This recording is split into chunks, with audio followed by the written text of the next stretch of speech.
Nobody planned this. That is what they will tell you.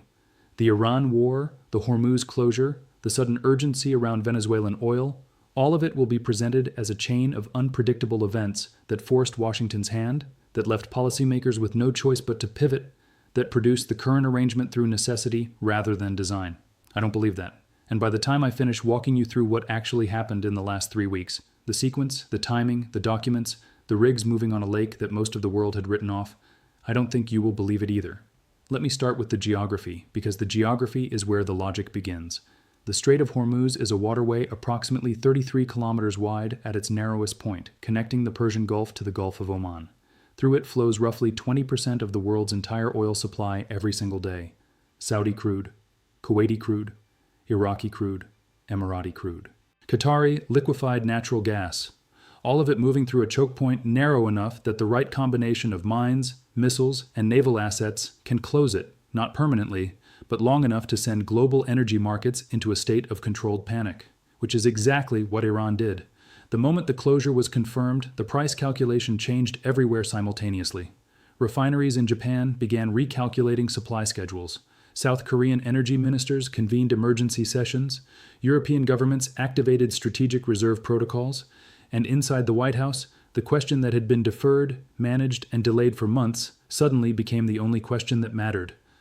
Where does the oil come from? The Strategic Petroleum Reserve buys time. It does not solve the problem. American domestic production, which has been running at near capacity, cannot absorb the volume displaced by a Hormuz closure without price consequences that translate directly into what Americans pay at the gas pump.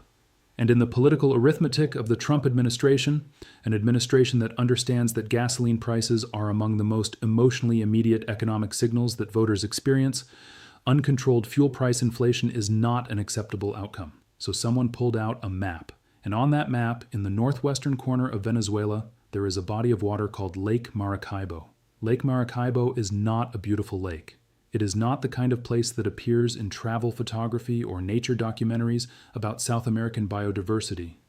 It is one of the oldest continuously exploited petroleum basins on the planet, a shallow, brackish inland sea studded with thousands of oil wells that have been producing since the 1920s. At its peak, in the years before the Chavez Revolution began systematically destroying the institutional capacity of PDVSA, the Maracaibo Basin produced nearly 3 million barrels per day. It was the engine of Venezuelan prosperity and the foundation of the country's claim to energy significance on the world stage. Then came the expropriations, the ideological purges of PDVSA's technical staff, the diversion of oil revenues into social programs that were politically necessary but left no capital for infrastructure maintenance. The departure of the international companies that had brought technology, expertise, and investment. The decade of sanctions that made it legally impossible for Western companies to engage with PDVSA even if they had wanted to. And the rigs that had once hummed with activity sat rusting in the lake, their derricks tilting at angles that suggested slow surrender, their support platforms corroded by the combination of tropical humidity and institutional neglect. By the time the Iran war started, Venezuelan oil production had collapsed to somewhere between 700,000 and 900,000 barrels per day, a fraction of its historical capacity, a ghost of what the resource base could deliver under competent management with adequate investment. But the resource base itself did not collapse. The oil is still there. The reserves, the largest proven oil reserves on the planet, heavier and more complex to refine than Middle Eastern crude but absolutely enormous in volume, did not go anywhere. They have been sitting under the waters of Lake Maracaibo and the plains of the Orinoco Belt, waiting for the political and financial conditions that would allow them to be developed. Iran provided those conditions, not intentionally, but the closure of Hormuz created the urgency that years of diplomatic pressure, democratic advocacy, and targeted sanctions had failed to generate. Washington needed Venezuelan oil. It needed it fast. And on March 18, 2026, while every camera in the world was pointed at the Persian Gulf, the Office of Foreign Assets Control published General License 52. GL 52 is a document that most people outside the energy industry and the foreign policy community have never heard of. It will not be discussed at dinner tables or debated on morning television programs. It is bureaucratic in its language, specific in its technical conditions, and almost entirely invisible to the general public. But in terms of its practical consequences for Venezuela, For the Western energy market and for the geopolitical architecture of the Western Hemisphere, it is one of the most significant documents published by an American government agency in the last decade. What GL52 does, in plain language, is this. It authorizes American and Western companies to conduct transactions with PDVSA, Venezuela's state oil company, without triggering the sanctions violations that have made such transactions legally impossible since the tightening of the sanctions regime. It allows extraction, it allows transportation, it allows the commercial relationships necessary to get Venezuelan crude from the ground to the refineries that can process it, but it comes with a structural condition that transforms the meaning of the authorization entirely. The revenue generated by Venezuelan oil extracted under GL52 does not flow to the Banco Central de Venezuela. It does not land in accounts that the Caracas government can access directly or deploy according to its own political priorities. It flows into foreign government deposit funds, accounts held under American financial supervision, structured to ensure that Washington maintains effective control over how the money moves and what it can be used for. I described this arrangement in an earlier analysis as the invisible collar. GL52 is the collar's legal foundation. The license that looks like an opening is also the mechanism that ensures the opening serves Washington's interests before it serves anyone else's. Now let me tell you what happened on Lake Maracaibo in the days following the publication of GL52, because this is the part of the story that moves from documents and diplomatic architecture into something physical, visible, and in some ways more honest than any press release.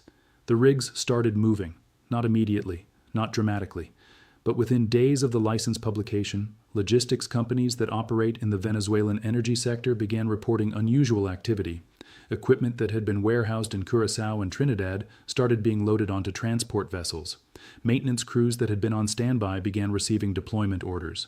Chevron, which had maintained a limited operational presence in Venezuela under earlier, more restricted license conditions, began expanding its footprint. Schlumberger, now operating as SLB, began mobilizing technical teams.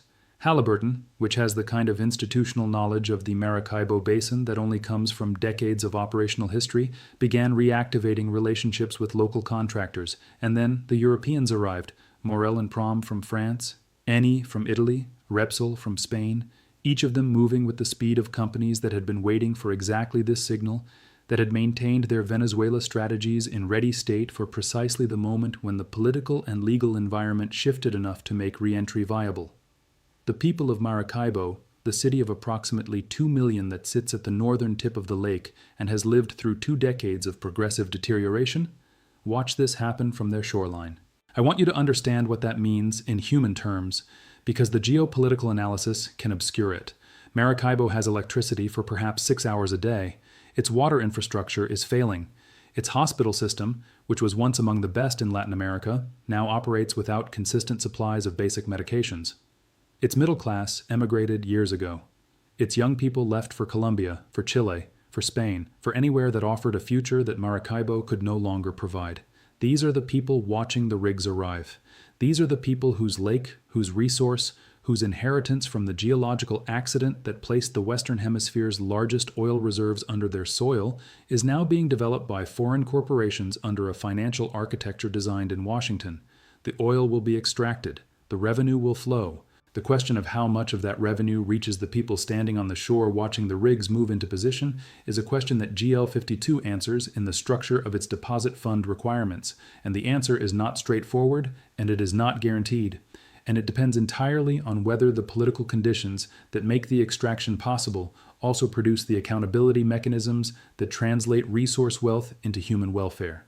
History does not provide optimistic precedents for that translation. The oil was there before. The revenue was there before. Maracaibo was wealthy before. Pockets of luxury surrounded by the poverty that extraction economies always produce alongside their windfalls. What came after was the Venezuelan version of the resource curse, filtered through the particular pathologies of the Bolivarian project. The money was stolen, mismanaged, and ultimately squandered in ways that left the people who lived above the reserves poorer than they would have been had the reserves never existed. Whether GL52 and the financial supervision architecture around it represents a genuine break from that pattern is not a question that can be answered from the text of the license. It can only be answered by what happens over the next 5 years on the shores of Lake Maracaibo. Iran closed Hormuz, Washington opened Maracaibo. The rigs are moving, the license has been signed, the collar is on. There is something worth saying directly about the Trump administration's framing of this arrangement.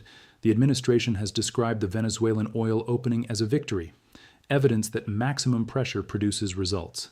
The $100 billion investment figure Trump cited is real in the sense that it represents potential capital deployment if the full range of authorized companies operates at scale.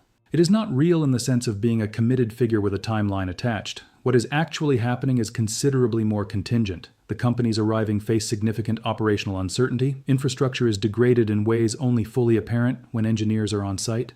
The skilled Venezuelan workforce that once made PDVSA one of the most technically sophisticated national oil companies in the world has been scattered across 30 countries by 2 decades of emigration. The institutional knowledge that cannot be replaced by equipment alone left with the people who carried it. The production increases Washington is counting on will not arrive on the timeline political urgency demands. You cannot sanction an oil industry into dysfunction for a decade and expect recovery in weeks because a document was signed. The rigs are moving, the investment is beginning. But the gap between GL52's signing date and the moment Venezuelan crude meaningfully relieves global supply pressure is measured in months at minimum, and more likely, in years. The people of Maracaibo are watching from the shore. They know what it looks like when the world decides their lake is valuable again. They have seen it before. They know that rigs arriving does not automatically mean that what comes out of the ground will reach them. But they are watching. And this time there are cameras everywhere, documents that get filed and published, and a global audience paying attention to what Washington does with the access it just purchased from the country it spent years sanctioning. The bill for Iran's war is being paid in Venezuelan oil. The question is who signs the receipt.